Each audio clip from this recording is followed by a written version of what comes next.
What's up my fellow rage-filled toddlers, it's Ari. And today I am doing my redesigning eyeshadow palettes video. This is a video I've wanted to do for a long time because I love taking palettes and redesigning them and retrofitting them to be something that I would buy. So I wanted to show off some of my designs. Some of these are new palettes, some of these are older palettes, but I thought it would be good to get a variety of different palettes, look back at releases and see what we can fix about them. So I have two notices. First of all, the way I'm going to be filming this video is a bit different. I'm going to be filming the outro and intro of this video, but the rest of this video is going to be on voiceover because my editing software doesn't like me putting pictures on the side. It doesn't want to do that. So I decided instead of kind of flipping back from me to the palette to me again, like I do in my anti-hauls, it would make more sense to just have a voiceover and have the palettes be on screen for as long as possible. Also, the audio quality might be different when you get to and from those sections, so just bear with me. And then secondly, a little disclaimer, these palette redesigns, I provide reasons to why I design things in certain ways when it comes to each palette. And these palette redesigns are really to redesign the palettes to something that I would buy, into something I feel better fits a concept, something I feel has more potential, has more versatility, would just work better. I definitely want to create a little bit of discussion, but these are just my ideas and nothing to take too seriously. So without further ado, it's time for me to show you these 6 palettes I've redesigned. So the first palette I've redesigned is the Too Faced White Peach palette. I'm gonna be honest, I saw this palette and I thought it was absolute wonder bread, just very uninviting and not very inclusive. Now I didn't really care that much for the palette, but even the concept to me didn't really make that much sense, so what I decided to do with this palette, and I haven't done this with any of the other palettes in this video, but I decided to take elements from this palette and re-theme it into the Passion and Peach palette. Now I know that's not really the topic of the video, but I just felt like the white peach as a concept was just deeply flawed, so I decided to go for something a little bit more interesting. My main issue with the original is that most of the colours are just so similar, but I wanted to keep those colours, but I reduced the number of them and I moved them to the upper left half of the palette, and I called that the peach side. So I kept peach cream and peach sorbet. I also kept peach ice, but I called it peaches on ice because, I don't know, there were just too many peach X's and I needed to break up the rhythm. So then I moved fuzzy up to the top. I like that shade because I think it adds a cooler tone to the palette, which I really like. Then I put glistening peach next to it. Where glistening peach used to be, I put a darker version of peach suede, but I renamed it Always Ripe because, again, breaking up the rhythm. And then the other half of the palette is the passion side. I kept Peach Passion, but I moved it to the centre, and I changed the name to Spark of Passion for obvious reasons.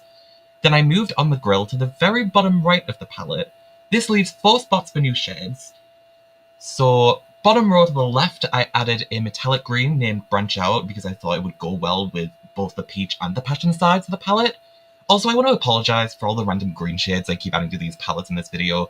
It's just a weird habit of mine, and I can admit to my problems. Next to that green shade, I added a matte plum named Rind Over Matter. Can you tell I'm really proud of that name?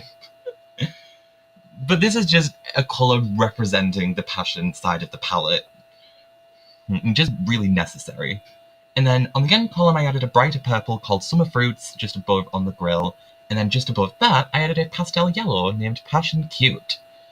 I just feel like this palette works better than what we got for the White Peach because it's more versatile, and it gives Too Faced a nice little push to try a different fruit for once. The second palette is another Too Faced palette and another white palette, not intentional. This is the Too Faced White Chocolate Bar, and this palette bombed. It bombed like I've never seen a palette bomb before. It seems like people didn't like how light this palette was, which I totally agree with, but I think that there are moments of potential in this design, and they're just explored in the wrong ways. Look, there are these really nice pastel colours, but they're just kind of shoved in there with no rhyme or reason. But there's a glimmer of hope there, so I decided to build on those moments of potential to make an improved white chocolate bar. So I did go a little more colourful with this, but I really wanted to explore pastels because I felt like that's what I was seeing in the original, but bringing those out to their full potential. So first off, I darkened the 2 big pans slightly to make them less exclusive, just so they'd work for more people. Then I moved Pearl Candy to the top left because I felt like having that green there just looked a little off to me. I kept guilt-free, chocolate syrup, and smoked sea salt, and then I moved cake batter across to create this quad of matte neutrals. I just felt like that would be really functional and would work well for this palette. So where cake batter used to be, I added a caramel metallic named, well, caramelized, and I kept lavender cake, but I felt like it would just make more sense for that to be a shimmer. I took out black sugar because, yeah, that's not practical, and I replaced it with a Cadbury-esque matte purple named Exotica, which was one of the shades in the original version of this palette, but it got replaced by cake batter. I moved the green mint chocolate to the left of that purple, and then I replaced Indulge with a pastel blue, and I kept a raspberry rose, and those two colours together I thought, maternity colours! But that's a whole other subject. I moved Frosted Apricot next to Raspberry Rose, but I had to change the name because that is not an apricot. That just did not make any sense as a name, so I decided to change the name to With Sprinkles. And just below Raspberry Rose, I made a new shade called Frosted Apricot, but made it an actual apricot colour. I know that sounds really petty, but it's just what I had to do. And then for the last shade on the bottom left, I added a matte gingerbread brown called Ginger Snap. More for functionality than anything else, but I also thought it was a nice little nod to the Gingerbread Spice palette. Kind of like how certain Too Faced palettes kind of have shades that nod to future palettes. I just thought that was a nice little Easter egg. I feel like this palette still has the overall essence of the original white chocolate bar, but just feels more functional, and also adds some cute pastels to the mix. The next palette is the Urban Decay Beached palette. I understand the colour scheme of this palette, but I thought there was a more interesting way to explore the theme, because this just feels like the Naked Heat with two blues in it. So I did some modification and came up with this. I kept Salt but made it a lighter metallic, like a true inner corner shade. Kept Blaze, maybe just making it a smidge brighter, and then I made Heatwave more of a true fire orange metallic. Daybreak I changed into a matte yellow because I love a matte yellow, there's nothing more summery to me than a matte yellow. Bit of a self-insert, but it's my palette. 16th Street I decided to make into more of a grungy, kind of like a khaki colour, because I felt like this palette needed something to intensify a look with. I think it's a bold choice, but I like it. Then the two blues I felt like they were just too similar to each other, so I made Double Dip lighter and brighter, and then I made Plunge more of a royal blue. And then finally, Wedge. I like the shade, but I skewed it more purple because I felt like it goes well with the blues, it can go well with the orange, and it contrasts nicely with the yellow. It's a little more audacious overall, but this is my kind of summer palette. Now moving on to some newer palettes, this is the Anastasia Beverly Hills Sultry palette. I've talked about this, I've anti-hauled this palette, and though I see why people like it, I still feel like the pieces just aren't adding together with this palette. The shimmers are all very similar, the pop of coral is totally random and has no cohesion with the rest of the palette. It's just not what I want to see when I hear the word sultry. So I decided to take the elements that I liked from this palette and rework them into a redesigned Sultry palette. So this is what I came up with. I aimed to have a more vibrant top row and a more neutral bottom row, with one side being more warmer toned and the other being more cooler toned.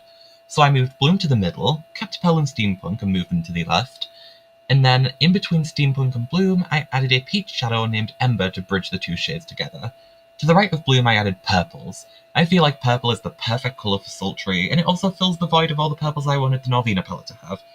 So I added a mauve, a true purple, and a navy called Form, Kinetic, and Bionic. I really wanted to keep with the cool sci-fi names that seem to be in this palette. I might have went a little too far, but hey-ho, it's an interesting take. Now for the bottom row. I moved Noir to the middle like I did with Bloom, and then I moved Dystopian to the left of that. On the left-hand side, I added two shades to supplant a lot of the original shades, one of them being more pink-toned, called Remake, and then one of them being more of a sand brown, called Cypher. I kept Slate where it is, but I moved Cyborg to the end, and then in between Noir and Slate, I added a darker grey named Iron, again bridging the gap and making it all flow a little bit more. This is definitely more my style, but I feel like this fits in quite nicely with the other ABH palettes as well. It's charming. Next is the Lime Crime Venus XL2. I was really in my feelings about this palette. Now, I like the concept of earthy grunge, but the colour scheme just didn't live up to the cover art or the original Venus 2 palette, which is one of my all-time favourite palettes. So with this redesign, I wanted to keep elements of the original palette, but just push it further. Make it match the cover art more, and make it feel more like a true successor to the Venus 2. So I came up with this. Clearly it's much brighter than the original, but I felt like it needed to be, especially with what's on the front of the palette. So first off, I kept In Bloom, but I made it a little deeper. I kept Crown and Sage, those were both fine to me. Then I made Thorn a deep burgundy, and I made Ripe a little more orange toned. Forbidden I kept as well, I just think that's a cute colour. On the second row, I decided to make Stella this kind of blue-purple duochrome. I'm not sure what I was thinking with this colour, but it's really stuck with me. I just love the potential you get with this shade. I kept Myth, but then Eve I made into a bright strawberry pink, and I absolutely love that shade so much. Laurel was a shade I liked, but I wanted to make it brighter, so I made it more of a brighter green gold. Then Radiant I changed into a soft pink rather than a cream setting shade, just because it would be more versatile. And then I felt like Ivy was too similar to Myth, so for Ivy I made it that bright green from Venus's hair in the cover art. On the last row, I made West a deep teal because I felt like it suits the pops of colour in this palette, but also would have been gorgeous in the first Venus too. Obscure I made a brighter electric lime, which is just a colour I love in eyeshadow palettes, I'm sure that's no secret. Then, with Mystic and Phoenix, I took the opportunity to make them more like the colours on the cover art. Mystic is now a bright orange, and Phoenix is more of a pumpkin orange. And then the last two shades, Locust and Classical, I kept them because I think they round off the palette well. This is definitely a very bold palette now, but that's really what I wanted this palette to be. That's why I love the Venus 2 so much. It's bold, it's unorthodox, it's honestly a little scary for some people, but that's the thrill of it. I wanted to capture that with this palette while maintaining the concept of earthy grunge and keeping it more faithful to the cover art. The last palette I've redesigned is the Urban Decay Naked Reloaded palette. I, like many people, was not impressed by this palette, and I also, like many people, compared it to the ABH Sultry palette, obviously. But with this palette, I was really fascinated by the brief. Rethink neutrals. Isn't that kind of fascinating? Like, you get a brief to make a palette that rethinks the mere concept of neutrals, yet the palette Urban Decay made for this brief is just very done before. So I took elements from this palette, but really decided to push the idea of rethinking neutrals, while also honouring the original Naked palette.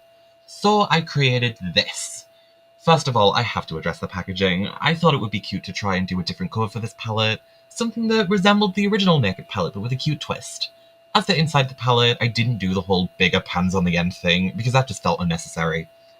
So for the first shade, I chose a classic inner corner shimmer named No Angel. I moved Booked and Boundaries next to it, and kept Retro as the fourth shade. Now this is where things get interesting. I decided that in order to redefine neutral, I would take colours that are seen as audacious, and turn down the saturation to make them feel more neutral. So I added a warm pastel yellow, a green gold metallic, and a moss green. I think it's a big misconception that yellow and green can only be in bright looks, because if you make them less saturated, they can fit in really nicely to neutral looks. I put Endgame next, then a black, because we don't want a repeat of Naked Cherry not going dark enough. Then I kept Dreamweaver and made the last two shades like steel blue colours. This is mostly to pay homage to the original Naked palette, but also to do a similar things to the yellow and green. Integrating desaturated colours. One of them I made a light cigarette smoke blue, and then the other I made a darker blue. Does this palette perhaps stretch the term neutral? Absolutely. Is this what I'd call a bold palette? Honestly, no. But that's not the intention here. I didn't want to make this bold and colourful, I wanted to push the boundaries of what a neutral palette can do. And I think this palette might just do that. And that is all for my redesigning eyeshadow palettes video. So I hope you enjoyed that. If you want to see more videos of redesigning eyeshadow palettes, or even like designing concepts for palettes for existing brands, I would love to make more of those. So let me know. If you'd have redesigned these palettes differently, let me know in the comments below, and let's talk. But thanks for watching again. If you like this video, please give it a thumbs up, and if you want to see more from me, subscribe to my channel below. As always, I am Ariel Network on Twitter and Ariel Net on Instagram, so check me out if you want to see more of me. And finally, thank you for spending time with me today. I love you for watching. Bye!